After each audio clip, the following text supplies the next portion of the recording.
Queridos hermanos y hermanas, les invito a estar un momento con Dios.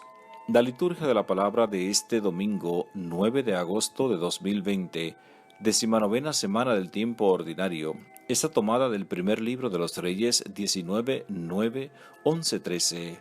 Al sentir la brisa suave, Elías se tapó el rostro con el manto.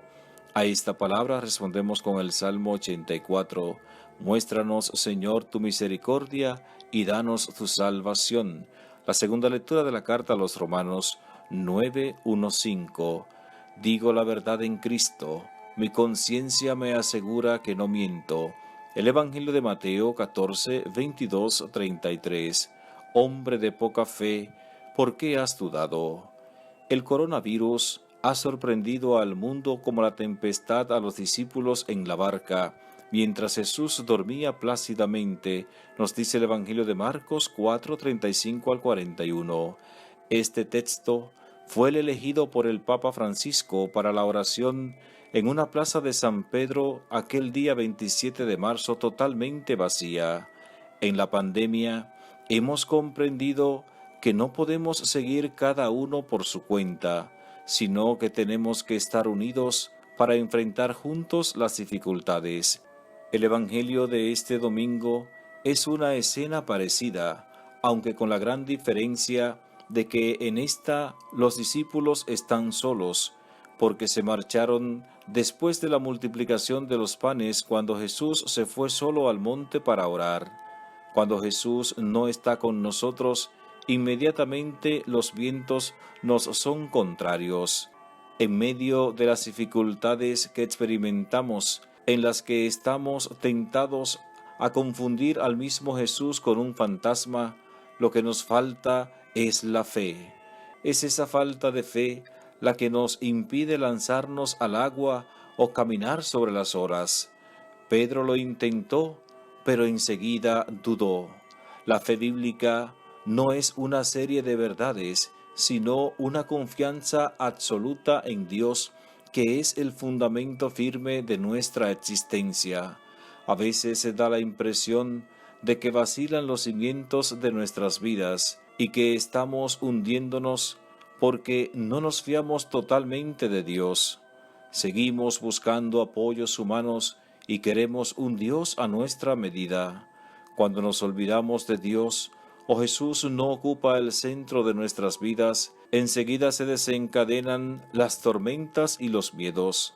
Tampoco los vientos eran favorables a Elías cuando huía perseguido por el rey de Israel.